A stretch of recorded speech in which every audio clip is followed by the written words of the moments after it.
이제 몇 보름만 지나면 이렇게 성탄절이 다가옵니다. 우리 구주 예수 그리스도께서 태어난 날입니다. 이 날을 기다리면서 오늘은 이렇게 주님이 이 땅에 오신 것이 얼마나 복되고 귀한 것인지를 생각해 보려고 합니다.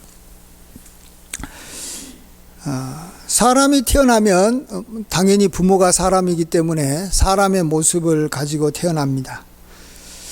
누구나 그런데 문제는 어떤 인물을 이제 강하게 이제 부각시키려고 하면 그가 우리하고는 다른 특별한 존재라는 것을 사람들에게 알리려고 하면 그가 이렇게 태어날 때 아주 이 특별한 방법으로 어떤 다른 존재로부터 태어났다라는 것을 이렇게 만들어 가지고 이렇게 차별화시키는 것을 보게 됩니다. 그래서 만드는 게 이 신비로운 이렇게 탄생 설화가 나옵니다. 예를 들어서 신라를 건국한 이 박혁거세라는 그런 인물을 신라의 그 시조, 왕의 시조로 이렇게 높이기 위해서 어떻게 했습니까? 이 여섯 촌장이 이렇게 모여서 나라를 세우려고 할 때 나정이라는 한 우물가에서 백마가 이제 꿇어 앉아 있다가 하늘로 올라갔는데 그 자리에 아주 붉은 알이 남았습니다. 근데 그 알에서 깨어난 사람이 바로 박혁거세라는 사람이라는 거예요. 예. 백마가 새끼를 낳지 알을 낳는 것도 이상하고 또 알에서 사람이 태어난다는 것도 말이 안 되는 것이죠. 근데 어쨌든 이게 특별하잖아요. 그래서 그 사람은 특별한 사람이니까 우리 신라의 왕의 시조가 될 만하다. 이렇게 사람들한테 이야기를 하는 거죠. 이제 그것이 이미 먹혀 들어가는 것이죠. 먹혀 들어가면 이제 그와 그의 후손들이 신라의 왕으로서 계속 이제 다스릴 수가 있는 것이고, 그것이 안 먹혀 들어가면 이제 뭐 하나의 그냥 재밌는 이야기로 끝나는 건데, 이제 처음에는 이런 식으로 해가지고도 사람들이 잘 이렇게 먹혀 들어가니까 그렇게 했다가 나중에는 이제 사람들이 보니까 뭐 말도 안 되잖아요, 그게. 그러니까 안 믿는 거죠. 그러니까 이제 그다음부터 이제 뭐 나오는 게 뭐냐 그러면 어떤 위대한 인물을 또 부각시켜야 되니까 그 아이가 이제 태어날 때 하늘에서 별똥별이 떨어졌다. 또 이런 이야기를 하죠. 그것도 별똥별이라 뭐 떨어지니까. 그렇게 해가지고 이제 사람들이 그래, 그 사람은 우리하고 다르다. 내가 태어날 때나 너가 태어날 때는 별똥별이 안 떨어졌는데 그 사람이 태어나니까 떨어졌다. 그러니까 이제 그 사람은 이제 위대한 사람이다. 이렇게도 생각하고 믿는 거죠. 또 사람들이 막 꿈을 많이 꾸잖아요. 꿈을 꾸면서 이제 태몽이라고 해가지고 이제 아이를 낳게 될 때 어떤 뭐 위대한 왕이라든지 뭐 특별한 어떤 일을 한 사람은 그 어머니가 태어날 때 뭐 보통 꿈이 아니고 용이 막 나타나가지고 뭐 하늘을 날아다니고 그랬다. 그런 이야기를 이제 사람들한테 이야기를 하면 맞아. 뭐 나도 뭐 그런 건 꿈꿨지만 뭐 용 꿈은 아니었고 나는 뭐 돼지 꿈 꾸고 뭐 사슴 꿈 꿨는데 저 사람은 뭐 용 꿈 꿨구나. 그러니까 우리하고는 차원이 다르다. 하늘을 지배하고 뭐 하늘에서 내려온 사람이다. 뭐 이렇게 이제 생각하게 만드는 것입니다. 그렇습니다. 이 탄생과 연관돼 가지고 그에게 만들어진 이야기, 세상의 이야기들은 대부분 다 가짜고 거짓말이지만 그것이 먹혀 들어가야지만이 그 사람이 뭔가 큰 일을 할 수 있는 것입니다. 그래야지 사람들이 믿고 따르니까. 자, 그런데 우리가 잘 아는 대로 성경은 거짓이 아니고 진리입니다. 성경은 하나도 잘못된 것을 억지로 만들어내지 않았습니다. 그럼에도 불구하고 예수님과 연관돼 가지고 성경에서 말하는 이 탄생과 연관돼서 하는 이야기들이 너무나도 특별합니다. 이건 뭐 너무나도 뭐 우리들하고 보통 사람들하고 너무나도 다른 거예요. 가장 단적인 예로 그러니까 동방에서 이미 점성술사가 이 큰 별을 보고 앞으로 이스라엘을 다스리고 온 인류를 다스릴 그런 왕을 이렇게 그들이 미리 알고 그 먼 길을 이렇게 보물을 가지고 와서 그 베들레헴에 태어난 아기에게 경배를 했다. 이건 정말 특별하잖아요. 있을 수 없는. 그리고 예수님께서는 처녀의 몸에서 태어났다. 이건 정말 특별한 거죠. 한 명도 없는, 이 세상에 인간 중에서 한 명도 그런 일이 없는 거죠. 우리는 그걸 믿는 거죠. 성경에서 그렇게 말씀하셨고, 또 그것이 이전에 예언돼 가지고 나온 거잖아. 이사야서에서 예언된 것이 그대로 이루어진 거예요. 그리고 또 예수님께서는 이렇게 태어날 때 들판에 있는 이 목자가 양을 치려고 있었는데, 하늘에서 천군 천사가 내려와서 하늘에서는 영광이요 땅에서는 그를 기뻐하는 자에게 평화로다 하면서 천군 천사들이 찬양하고 가가지고 구유에 누인 아이가 있을 것인데 어떻게 아이가 구유에 누입니까? 근데 그런 아이가 있을 거다. 가서 그가 앞으로 온 인류를 구원할 구원자니까 그에게 경배하라. 그러니까 또 목자들이 가서 경배하고. 그렇게 우리가 예수님께서 태어날 때 그 상황이 우리들하고는 너무 다르고 정말로 예수님이 하나님의 아들 그리스도이시다라는 것을 보여주는 하나의 그러한 증거들이 많이 있습니다. 그 외에도 많이 있어요. 그래서 우리가 그것을 늘 묵상하고 그것을 사실로 우리는 믿고 받아들일 때 정말 우리는 예수님은 나의 구원자시고 온 인류의 구원자십니다. 이렇게 우리가 고백할 수 있는 것입니다. 그리고 그를 따르는데 우리가 큰 힘을 얻게 되는 것이죠. 이제 앞으로 이제 제가 이 새벽 기도와 다음 주 또 그 다음 주 주일을 통해서 이러한 내용들을 하나하나 다시 생각해 보면서 예수님께서 이렇게 예수님 탄생과 연관돼 가지고 특별하게 하나님께서 주신 그러한 말씀, 그것이 예수님이 우리를 더욱 믿게 하는데 도움이 되기 때문에 그것들을 살펴볼 계획입니다. 오늘은 첫 번째 내용인데, 오늘은 예수님께서 이 땅에 오신 것이 말씀이 육신이 되어 오신 것이다 라고 말씀하고 있습니다. 이것도 굉장히 놀라운 이야기입니다. 어떻게 말씀이 육신이 되어서 오셨다 이런 표현을 할까? 이건 어떤 인간에게도, 그 어떤 왕에게도, 어떤 존재에게도 이야기하지 않았던 내용입니다.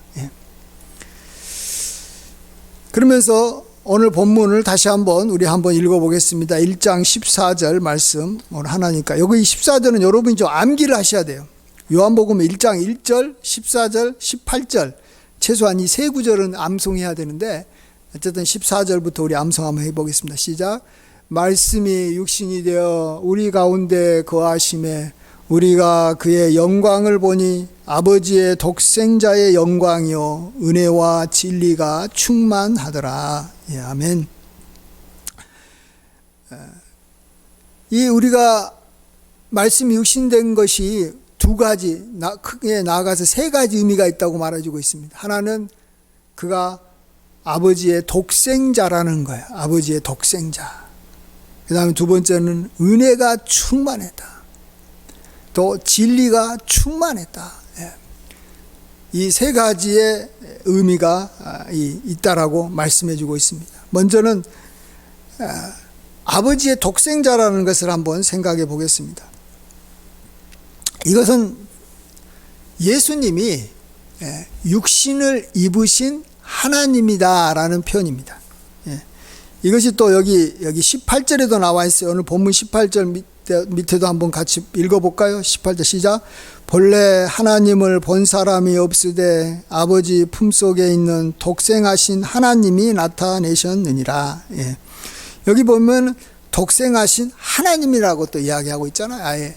그래서 하나님, 그러니까 예수님 말씀이 육신된 것은 뭘 의미하냐?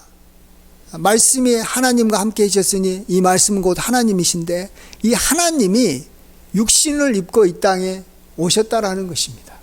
예수님의 탄생은 하나님이 육신을 입고 이 땅에 오신 것이다. 이게 사실은 우리가 예수님의 탄생을 생각할 때 저나 여러분이 이제 고백하는 것이고 우리 잘 알고 있는 것이지만 이게 굉장히 중요한 가장 핵심적인 내용입니다. 성탄절 그러면 하나님이 육신을 입고 이 땅에 오신 것이다. 근데 이제 그때 이제 하나님이라고 표현하기도 하지만 여기는 이제 아버지의 독생자의 영광이다. 아버지의 아들이다. 근데 아들로서는 독생자다. 왜 이 표현을 썼는가 한번 생각해 보겠습니다. 사실은 하나님의 아들은 하나님이에요. 호랑이의 새끼는 호랑이고 사람의 아들은 사람이에요. 그래서 하나님의 아들이라는 것도 그냥 같은 하나님인데 왜 굳이 하나님의 아들이라고 표현했을까? 하나님이라고 하지 않고 그것은 하나님이 육신을 입기 전에도 하나님은 계셨고 육신을 입을 때 하나님이 계시고 육신을 이제 입지 않고 부활 승천하고 난 다음에도 하나님은 계세요. 근데 육신을 입고 있는 하나님이 우리에게는 굉장히 중요한 하나님이니까 물론 그 전후도 하나님이시기 때문에 우리에게 의미가 있지만 그것을 좀 우리에게 설명하려고 그 하나님을 구분해 가지고 우리에게 알려주려고 육신을 입기 전이나 육신을 입은 후에 하나님은 육신을 이제 다시 벗고 승천하신 하나님은 그냥 하나님이라고 하고 육신을 입었던 하나님을 우리가 그냥 하나님의 아들이다라고 이렇게 말해주는 거예요. 하나님이지만 하나님의 아들이라고 말하는 거예요. 그러니까 하나님보다도 저기 밑에 있는 이런 개념은 전혀 아닙니다. 하나님인데 육신을 입은 하나님이에요. 그러니까 우리에게는 어떻게 보면 육신을 입지 않고 하늘에 계신 하나님보다도 이 하나님이 우리에게는 너무나도 소중한 분이에요. 더 어찌 보면 하나님이지만 같은 하나님이지만 그래서 우리는 하나님의 아들 이렇게 표현하고 있습니다. 그 다음에 여기서 이제 막 독생자라고 하는 이유가 있습니다. 우리는 보통 아들 그러면 그냥 아들은 그냥 보통 많은 편이에요. 많다 뭐 2명, 3명일 수도 있고 물론 이마 독자도 있지만 그러다 보니까 사람들이 육신을 입은 하나님 그분이 한 분만 육신을 입었다라는 것을 하나님께서는 확실하게 확정짓기 위해서 독생자라는 표현을 한 거예요. 하나님의 아들은 한 분밖에 없다라는 거예요. 육신을 입은 하나님은 한 분밖에 없다라는 뜻이에요. 그래서 이제 많은 이단들이 이제 이것을 갖고 이제 우리가 이제 장난을 칠 때 이걸로 딱 대응하면 이단들을 공격을 쉽게 이길 수 있어요. 뭐 통일교의 여기 문선명이나 뭐 다른 어떤 뭐 신천지의 이만희 같은 사람들이 예수님도 그리스도시지만 나도 그 역할을 하고 있다 이렇게 표현합니다. 그럴 때 그들한테 물어봐요. 예수님이 하나님의 독생자라는 것을 믿느냐? 그러면 그들도 우리가 이제 그것이 굉장히 중요하니까 하나님의 아들 독생자라는 것을 자기도 믿는다 그래요. 그러면은 하나님의 아들로서 우리를 구원하러 오시는 분은 한 분밖에 없다라는 거예요. 그렇죠? 독생자니까 한 분밖에 없어요. 그래서 예수님이 이미 하나님의 아들 독생자라면 너는 아니라는 거예요. 아들이 하나밖에 없는 집안에 아들이 분명히 누구나 다 인정한 아들이 있는데 다른 사람이 나타나가지고 나도 아들이다라고 말하면 그건 거짓이잖아요. 그 거짓인 말이 되는 거예요. 그래서 독생하신 하나님이다. 독생자다. 이렇게 표현한 거예요. 그러니까 우리를 구원하러 이 땅에 내려오신 하나님은 오직 한 분밖에 없다. 근데 그분을 우리는 예수님이라고 부른다. 이 예수님은 그 구약에서 수없이 많은 선지자들이 예언했고 어마어마하게 많은 기적과 이사를 베푸면서 그가 우리와 같은 인간이 아니다라는 것을 우리에게 보여줬잖아요. 그러면 누구나 다 예수님은 한 분밖에 없는 거죠. 우리를 구원하신 하나님의 아들 그리스도는 한 분밖에 없는 거예요. 그래서 독생자라는 거예요. 그래서 예수님 외에는 다른 구원자가 없는데 사람들이 예수님도 구원자고 이분도 훌륭하니까 구원자고 저분도 구원자고 그러면 다 좋지 않냐?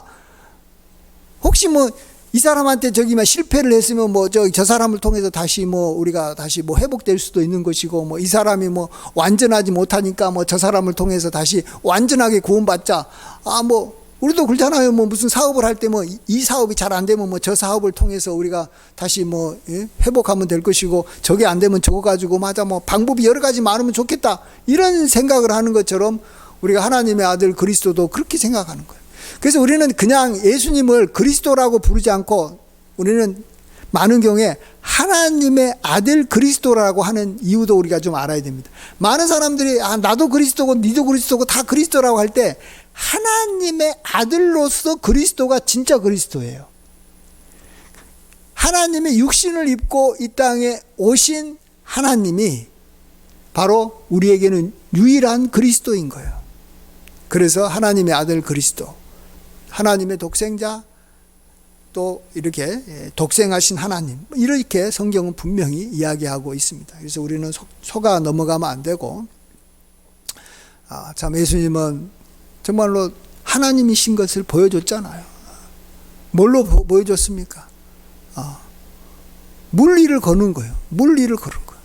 그럼 하나님이죠. 이게 물리를 안 거두면 하나님이 아니죠. 하나님은 전지전능하셔야 되니까. 하나님은 자기가 부활할 것을 이야기하고, 내가 3일 만에 다시 부활할 것이다. 뭐 한 달 후이나 뭐 1년 후도 아니고, 누구나 쉽게 확인해 볼 수 있게 3일 후에 내가 부활할 것이다. 3일 후에 예수님께서 부활하시고, 40일 동안 우리와 같은 육체를 갖고 있었지만 시공을 초월하는 모습으로 40일 동안 지내다가 제자들이 보는 눈앞에서 승천하시고, 그런 사람이 누가 있어요? 오직 예수님만이 하나님이신 거죠.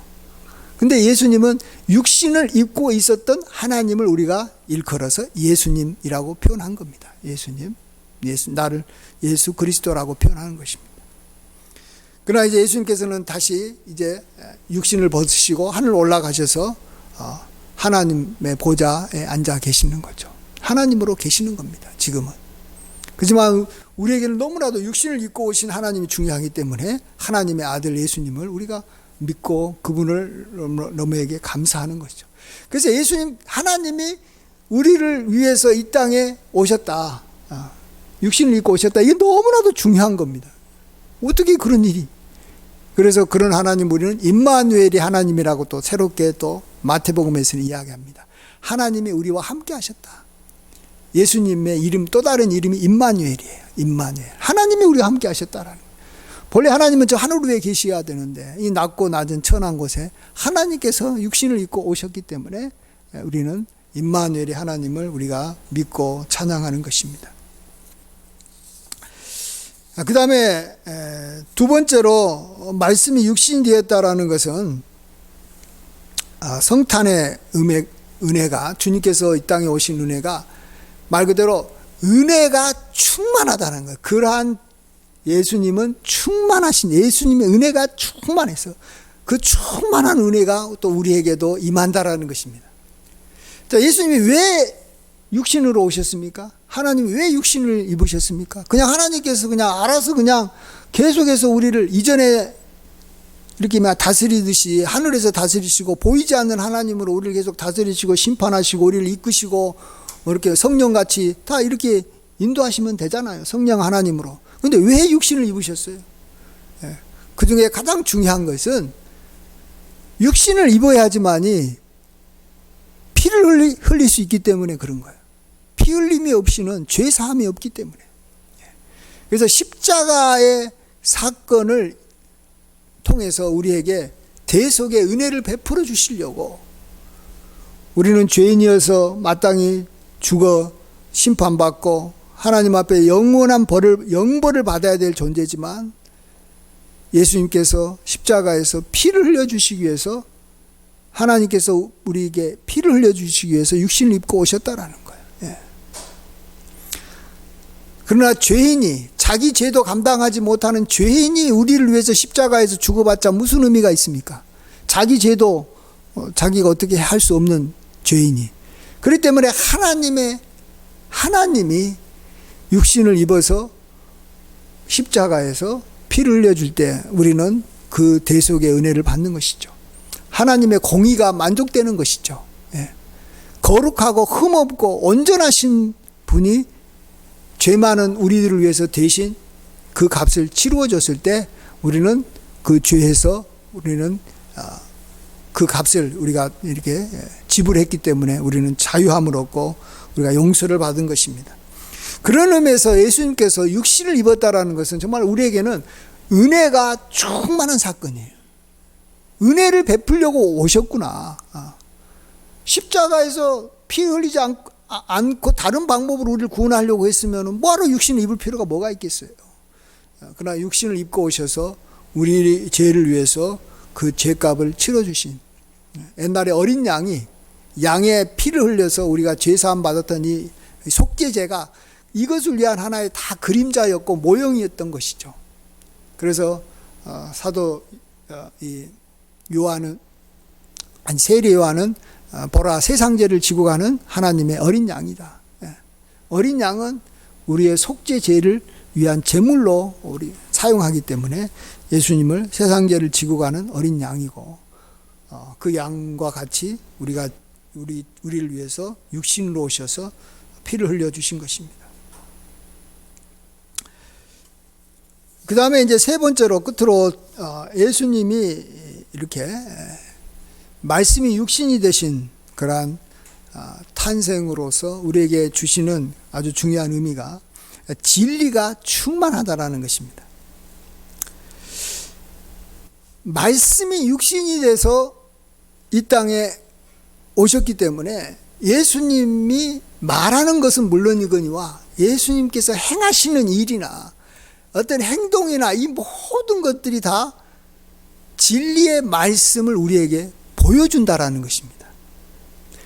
그동안에 우리 인간들은 또 우리 하나님을 따른 이스라엘 백성들은 귀로는 하나님의 말씀을 들었지만 눈으로 본 적은 없어요. 물론 이렇게 어떤 이 선지자가 조금 이렇게 착하게 살고 말씀대로 사는 그러한 선지자도 있었지만, 그들도 보면 다 우리 같은 죄인이고 다 그들도 이렇게 하나님 앞에서는 우리하고 별 차이가 없었어요. 근데 예수님은 말씀이 육신이 되신 분이기 때문에 그의 삶은 완벽하고 흠이 없고 점이 없는 거예요. 율법을 온전하게 지키는 모습을 우리에게 보여주셨던 것입니다. 그래서 우리는 율법이 이런 거구나, 하나님이 우리에게 가르쳐주고자 하는 그 하나님의 법이 이런 거구나, 진리가 이거구나, 이것을 우리가 확인해 볼 수 있었다는 것입니다. 눈으로 본다라는 것이 얼마나 중요한지를 보여주는 격언이 하나 있잖아요. 백문이 불여일견. 100번 귀로 들어도 한 번 눈으로 본 것만 못하다는 거예요. 사람한테 자꾸 이런저런 이야기 아무리 들어봤자 증거, 눈으로 볼 수 있는 증거가 중요하다라는 거예요. 말은 100가지 1000가지 좋은 말 할 수 있고 그럴듯한 말 할 수 있고 진리같이 이야기하지만 실제 그 사람이 그렇게 안 살고 정반대로 살면 우리는 못 믿는 거예요. 그리고 그게 뭔지를 모르는 거예요. 여러분, 우리가 서로 사랑하라는 말만 하나 생각해 봅시다. 서로 사랑하라? 그러면 사랑이라고 말하는데 누군가가 사랑을 보지 않고 말로 사랑하라 그러면 사랑이 뭔지를 정확하게 모르는 겁니다. 여러분, 안다고 생각하지 마세요. 내가 사랑해야 됐다고 사랑이라고 말한다고 그 사람이 사랑이 뭔지를 아는 줄 아세요? 사랑이 뭘 몰라요. 사랑을 보지 않은 이상 모르는 거예요. 예수님을 통해서 사랑이 뭔가를 우리가 눈으로 봐야지만이 아는 거예요. 우리는 귀로는 다 듣고 있어요. 그러나 보지를 못하기 때문에 알지 못하고 우리가 실질적으로 그것이 뭘 모르기 때문에 자기 나름대로는 나 말씀 지키고 나는 나름대로 사랑한다고 하지만 그게 다 자기의 사랑이고 자기 나름대로 말씀을 지키는 것이지 하나님이 원하는 그러한 말씀을 행하고 지키고 있지는 않다라는 것입니다. 그래서 예수님께서는 이 율법을 잘 지킨다고 자부하는 바리새인들을 향해서 뭐라고 말씀하시냐 그러면 무엇이든지 그들이 말하는 바는 행하고 지키되 그들이 행하는 행위는 본받지 말라. 그들은 말만 하고 행하지 아니한다. 이렇게 바리새인들과 서기관들을 이렇게 이야기하신 것을 우리가 잘 알 겁니다. 그들은 말은 하는데 행위는 행하지 않는다는 거죠. 말도 하면서 그 행위를 해야지만이 우리가 그 행위를 통해서 제대로 이렇게 본받을 수 있는데, 그럴 수는 없고 그냥 그들이 말은 그래도 틀린 말은 아니니까 말은 본받아라, 그러나 행위는 본받지 말아라라고 말씀하고 있는 것입니다. 그러나 예수님은 그렇지 않습니다. 예수님에 대해서 요한 1서에서 그와 함께 오랫동안 같이 했던 사도 요한이 요한일서 1장 1절에서 이렇게 고백합니다. 이게 이제 요한복음하고 아주 비슷한데, 태초부터 있는 생명의 말씀에 관하여는 우리가 들은 바요, 들었다라는 것, 그렇지만 또한 나아가서 눈으로 본 바요, 여기 중요합니다. 눈으로 봤다라는 것, 또 자세히 보고 말씀을 자세히 보고 손으로 만진 바 됐다라고까지 표현하고 있습니다. 우리가 진리를 알고 말씀을 제대로 알려면 눈으로 봐야 됩니다. 귀로 들어서는 안 되는 거예요. 보고 손으로 만져야지만이 아는 거예요. 그리고 알아야지만이 이제 우리가 그대로 행할 수 있는 것입니다. 그래서 우리가 이 설교를 이렇게 TV를 통해서나 라디오를 통해서는 저는 아무리 많이 들어도 그건 별 의미가 없다고 생각해요. 들으면 그게 뭔지를 몰라요. 말은 맞는데 그게 옛날부터 들었던 말인데 그게 뭔지를 모른다니까요. 뭔지를 몰라요.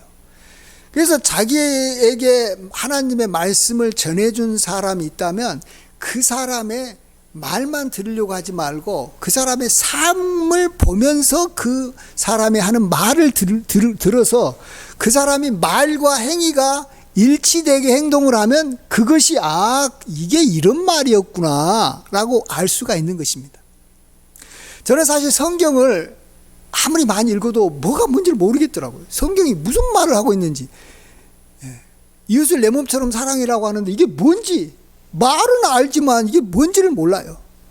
제가 그럴 때 이것을 가장 저는 쉽게 알 수 있는 방법이 뭐냐 그러면 원로 목사님의 삶을 보는 거예요. 원로 목사님이 하나님 말씀을 전하는 사람인데 원로 목사님의 삶이 이렇게 살았고 저렇게 살았지, 저럴 때는 저렇게 하고 이렇게 참 어려운 분을 이렇게 돕고 이렇게 하는구나, 이걸 생각을 하면 이건 이런 말씀이구나.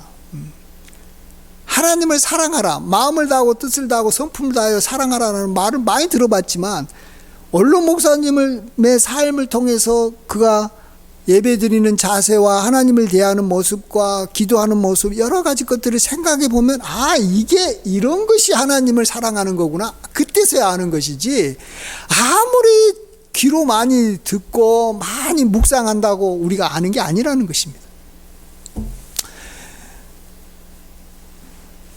그래서 우리는 이 듣기만 하면은 그건 다 지식이 되는 것이고, 지식과 진리는 다른 거예요. 지식이 많으면 교만해질 뿐이에요. 그걸 가지고 자꾸 다른 사람을 비판하기만 해요. 자기는 진리 가운데 살지도 않으면서. 그러니까 자기에게 진리를 보여주는 사람이 나는 이 사람이다라고 확실하게 말할 수 있는 대상이 없다면 그 사람은 아무리 성경을 많이 알고 많이 듣고 지식이 많아도 그 사람은 아직 진리에 이르지 못하는 사람이에요. 진리의 수준에 아직 도달하지 못하는, 진리에 이르지 못하는 사람이라는 걸 우리가 알아야 됩니다. 참 이런 면에서 말씀이 육신이 되어서 우리 가운데 거하시는 예수님을 통해서 그 예수님의 말과 삶과 행동과 이런 것들이 성경에 다 기록되어 있잖아요. 그래서 우리는 그것을 묵상하고 생각하고 듣는 거죠. 눈으로 보는 겁니다. 그래서 예수님께서는 이렇게 말씀하십니다.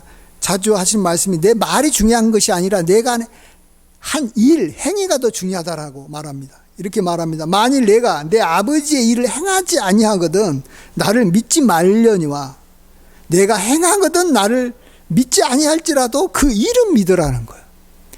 예수님에 대해서 믿고 싶지 않은 거예요. 예수님이 하나님이시고 하나님과 하나이고 이 땅에 오신 하나님의 아들이다라고 말해도 안 믿어요, 사람들이. 그러면 내가 한 일은 믿으라는 거예요. 내가 한 행위는 바라라는 거예요.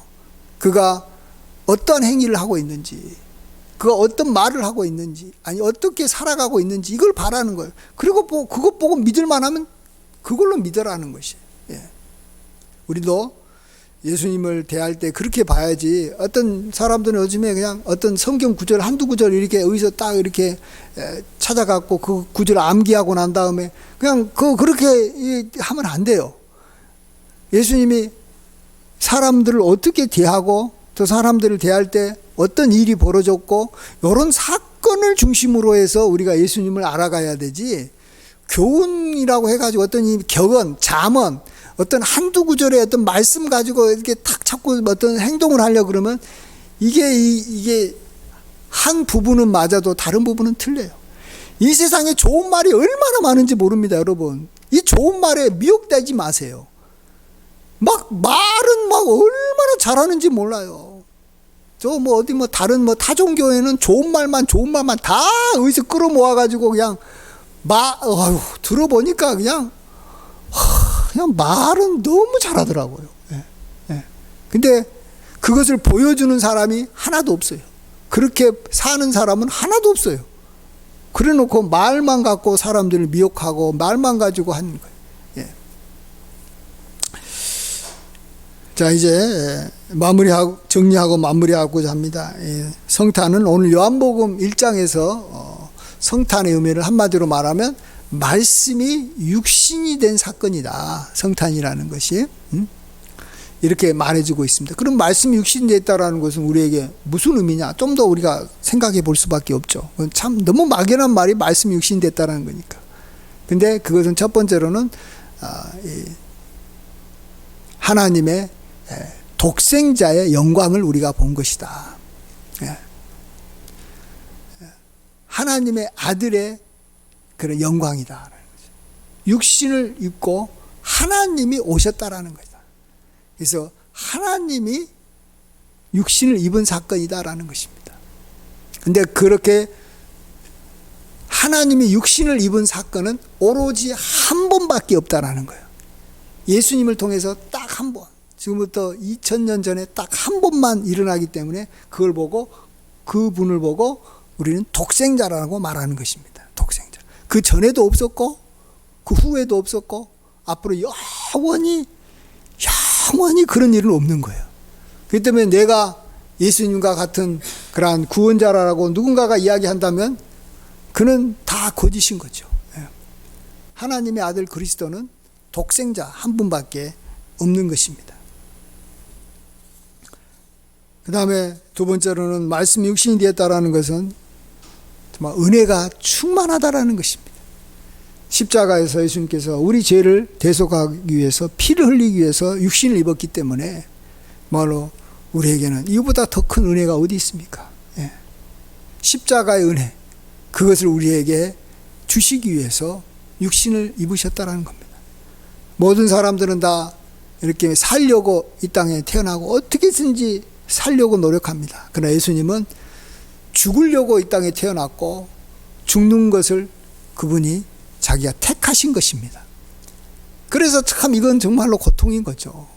이 죽음이 보통 죽음도 아니고 어마어마한 고통을 동반한 죽음이었기 때문에 예수님께서는 그것을 참 피하려고까지 했습니다. 그러나 아버지의 뜻대로 또 우리를 사랑하셔서 예수님께서 이 땅 십자가에서 피를 흘려주심으로 우리에게 대한 하나님의 사랑을 확증하시고 우리에게 죄 사함의 은혜를 우리에게 주신 것입니다.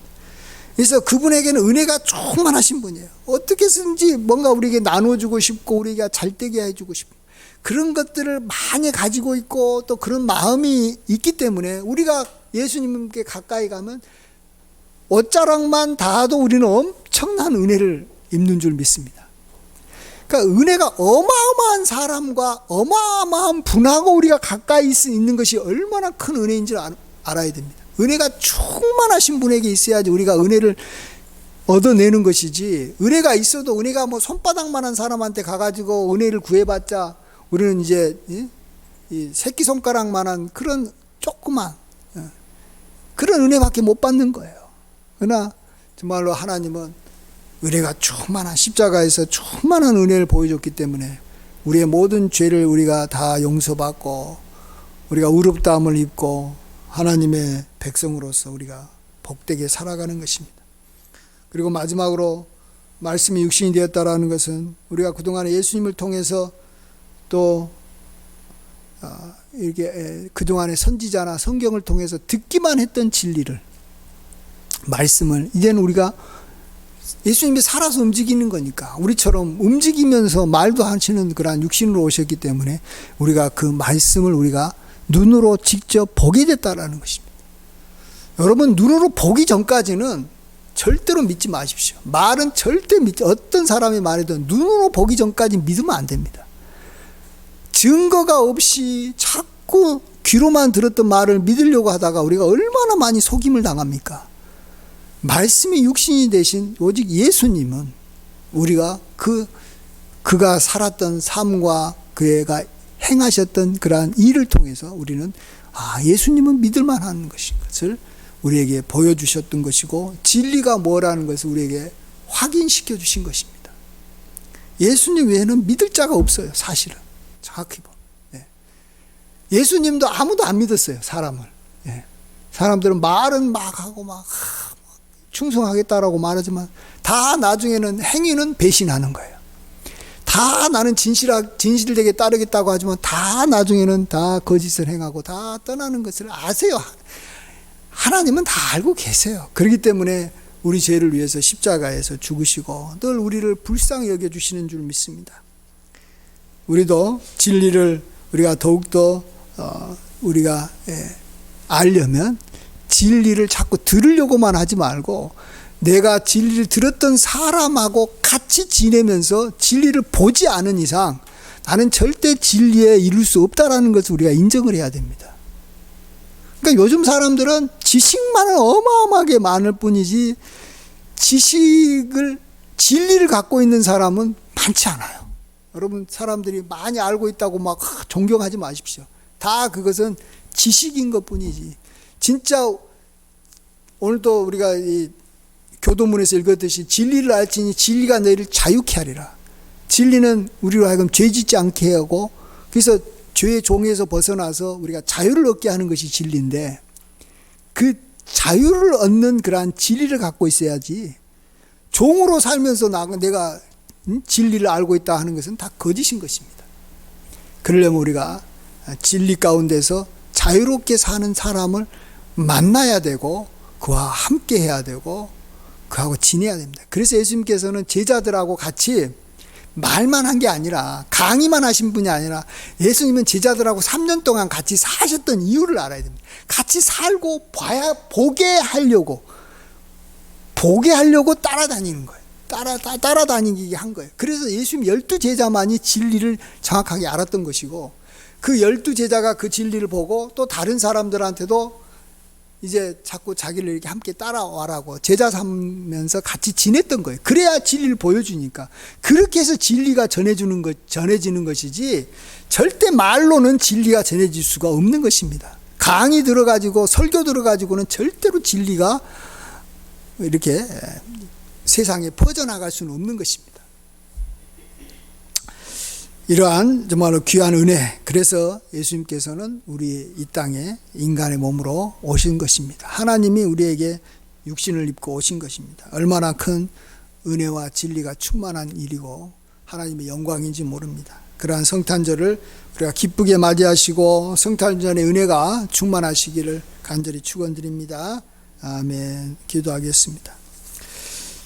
아버지 하나님, 참으로 하나님이 인간의 몸을 입고 정말로 이전에도 없었고 앞으로 이후에도 없을 유일한 일이 지금부터 2000년 전에 베들레헴 마구간에서 이루어졌던 것을 생각해 봅니다.